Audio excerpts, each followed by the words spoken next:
முருகப்பெருமானின் திருவிழாக்களில் முக்கியமானது தைப்பூசமாகும். தை மாதத்தில் பூச நட்சத்திரத்தன்று பௌர்ணமி தினத்தன்றோ அல்லது அந்த தினத்தையொட்டியோ தைப்பூசம் கொண்டாடப்படுகிறது. இந்த நாளில் ஆறுபடை வீடுகள் உள்ளிட்ட அனைத்து முருகன் கோவில்களிலும் எல்லா சிவன் கோவில்களிலும் திருவிழாக்கள் நடைபெறுகின்றன.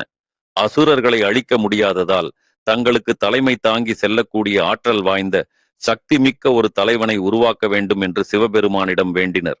எம்பெருமான் தேவர்களின் முறையீட்டை ஏற்று தனது தனிப்பட்ட சக்தியால் உருவாக்கிய அவதாரமே கந்தன்.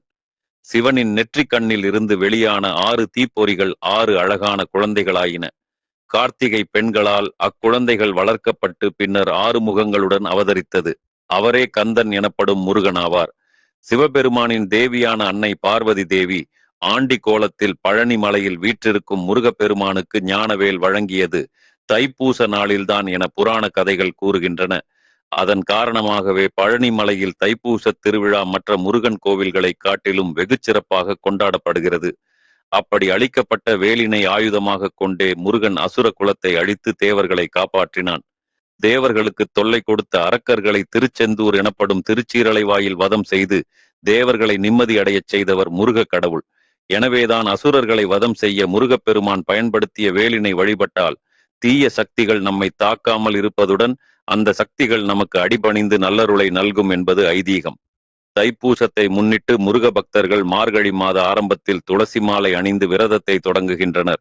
சஷ்டி கவசம், சண்முக கவசம், திருப்புகள் போன்ற பாடல்களை அன்றாடம் பாராயணம் செய்து தைப்பூசத்தன்று பழனி முருகன் கோவிலில் சிறப்பு வழிபாடு செய்து விரதத்தை முடிப்பார்கள். முருகப்பெருமானின் அருளை அடைவதற்கு தைப்பூசம் உகந்த நாள். முருகப்பெருமானின் 6 படை வீடுகளிலும் முருகனடியார்கள் பலர் பாத யாத்திரையாக சென்று தைப்பூசத்தன்று முருகனை தரிசித்து விரதத்தை நிறைவு செய்யும் வழக்கத்தை கொண்டுள்ளனர். பக்தர்கள் தங்களின் வேண்டுதல்கள் நிறைவேறியதும் தைப்பூசத்தன்று முருகனுக்கு காவடி நேர்த்தி கடன் செலுத்துவதையும் வழக்கமாக கொண்டுள்ளனர்.